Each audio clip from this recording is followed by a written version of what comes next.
Press the bell icon on the YouTube app and never miss another update.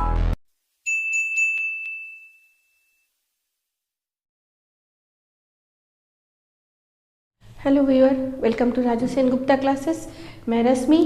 आज का जो topic है ये सप्लाई चैप्टर का ही लास्ट टॉपिक बता रहे हैं, इलास्टिसिटी ऑफ सप्लाई। इसके बाद कुछ एमसीक्यू बताएंगे और आज इस चैप्टर को यहीं क्लोज कर देंगे।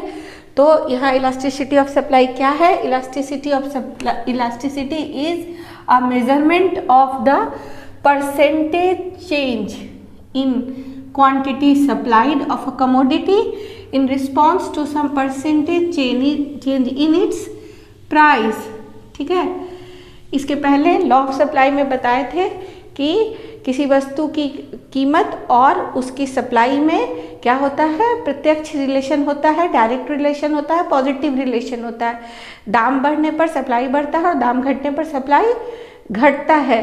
इसमें इलास्टिसिटी में हम लोग क्या पढ़ते हैं? कितना बढ़ता है। जैसे प्राइस में कितना बढ़ने पर सप्लाई कितना बढ़ेगा और प्राइस कितना घटने पर सप्लाई कितना घटता है, इन दोनों का जो रेशियो होता है, ठीक है, उसको हम लोग इलास्टिसिटी ऑफ सप्लाई में या इसे पूर्ति की लोच भी कहते हैं, इसमें पढ़ते हैं। ठीक है, इसको हम लोग कैसे निकालते हैं? इलास्टिसिटी ऑफ सप्लाई ES से डिनोट करते हैं। इलास्टिसिटी ऑफ सप्लाई, ध्यान दीजिएगा इसमें कोई माइनस का साइन नहीं होता है। इलास्टिसिटी ऑफ डिमांड में बताए थे, माइनस का साइन दिए थे, जो कि बताए थे कि सिर्फ यही बताता है कि किसी वस्तु की कीमत में और उसकी मांग में क्या होता है?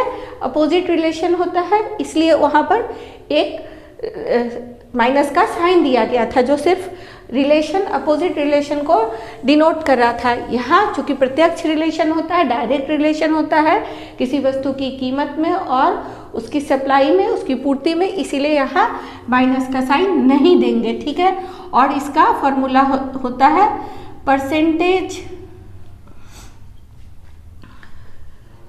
Change in quantity divided by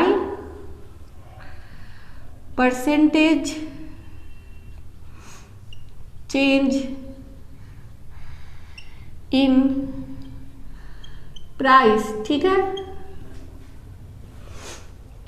अब इसको हम लोग दो मेथड से मापते हैं। एक है प्रोपोर्शनेट और परसेंटेज मेथड और दूसरा है ज्योमेट्रिक और पॉइंट मेथड। तो अभी हम आप लोगों को परसेंटेज मेथड बता रहे हैं या इसको प्रोपोर्शनेट मेथड भी कहते हैं। इसका formula percentage change in quantity divided by percentage change in price होता है। ठीक है, इसको अब हम लोग यहाँ ऐसे लिखेंगे, ES equals to change in quantity divided by initial quantity into 100 change in price divided by initial price into 100। ठीक है, इसको हम लोग जब परसेंटेज चेंज किसी चीज़ का निकालते हैं तो इसको हम लोग change in quantity divided by initial quantity into 100, change in price divided by initial price into 100 करते हैं। ठीक है, चेंज इन क्वांटिटी का क्या मतलब होता है? इसका मतलब होता है quantity, new quantity divided by initial quantity. ठीक है, जो पहले था उसमें से नया वाला को माइनस कर देंगे। ठीक है, जो पहले था उसमें से जो ज़्यादा होगा उसको माइनस कर दिया जाता है। ठीक है, यहाँ माइनस साइन का कोई वैल्यू नहीं होता है। ठीक है, और चेंज इन प्राइस का मतलब होता है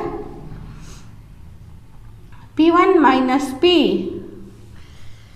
नया वाला से पहले वाले को हम लोग माइनस कर देते हैं। ठीक है, ये हो गया आपको चेंज इन प्राइस। यहाँ से अब आगे जाएंगे, 100 कट जाएगा और लिखेंगे change in Q,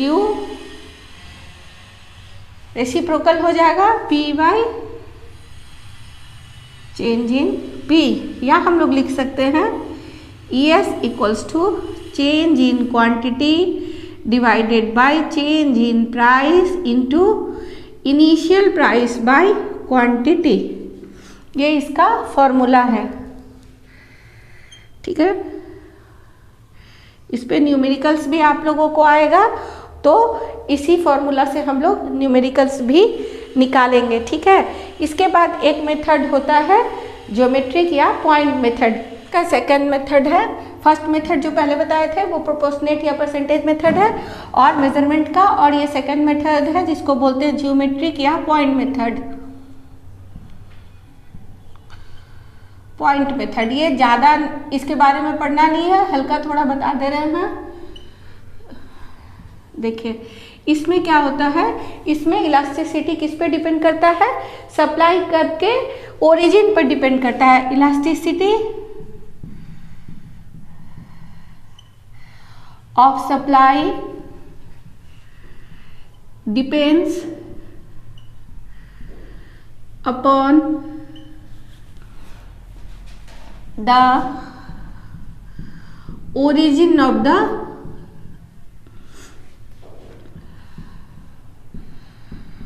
supply curve, ठीक है। इसका 3 सिचुएशन होता है, वही आप लोगों को बता रहे हैं, इसमें डिटेल अब ज़्यादा नहीं जाएंगे, ठीक है। देखिए इसका पहला सिचुएशन क्या होता है, अगर इसका सप्लाई कर्व का ओरिजिन यहाँ से होता है, ठीक है, ये सप्लाई कर्व है, अगर 0 से इसका ओरिजिन होता है तो यहाँ पर elasticity of supply equals to 1 होता है, ठीक है। सेकेंड सिचुएशन,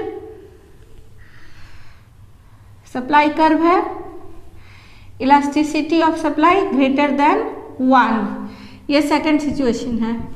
थर्ड क्या होता है,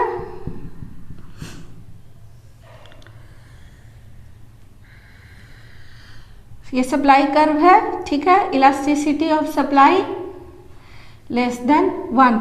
इसको निकाल के भी दिखा सकते हैं, लेकिन उतना डिटेल आप लोगों को अभी नहीं जाना है। आप लोग इसके बाद एमसीक्यू पे ध्यान दीजिए, एग्जाम में ज़्यादातर एमसीक्यू आने वाला है, तो इसके आगे कुछ एमसीक्यू बता रहे हैं।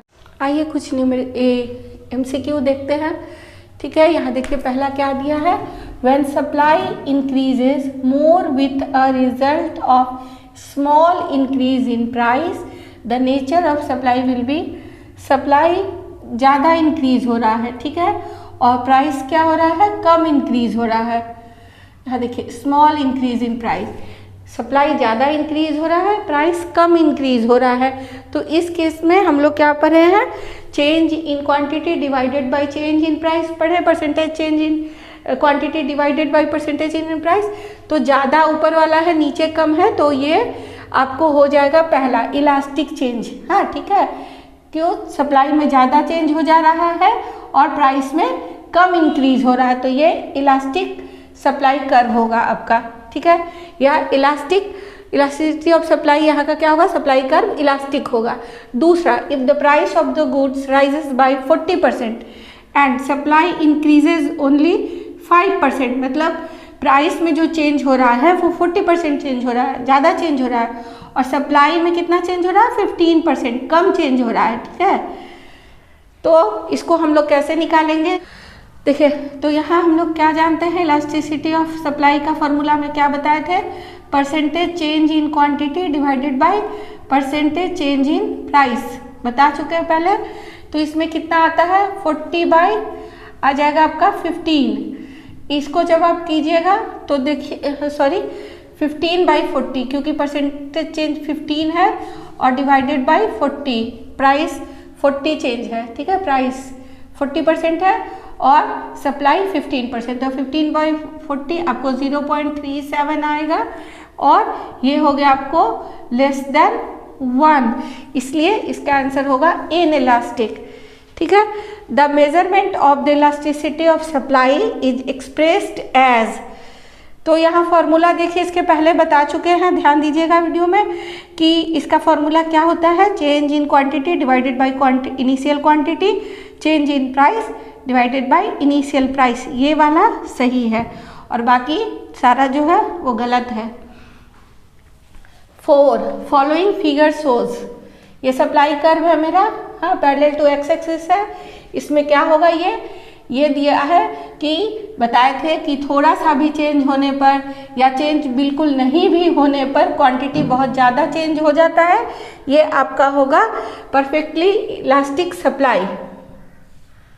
ठीक है, ये है परफेक्टली इलास्टिक सप्लाई, यानी कि ES, ठीक है, डिग्री में बताए थे, देख लीजिएगा।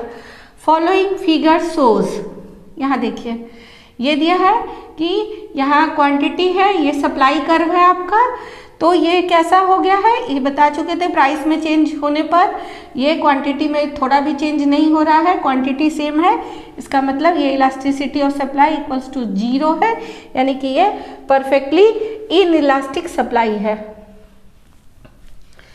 विच of the following is correct, perfectly elastic supply जो बताया, देखिए perfectly elastic supply ES equals to infinite, यहाँ दिया है। Perfectly inelastic supply ES equals to 0, high elastic supply elasticity of supply is greater than 1, all the above. कौन सा इसमें statement correct है, ये सारा ही स्टेटमेंट करेक्ट है, इसलिए इसका आंसर होगा ऑल द अबव।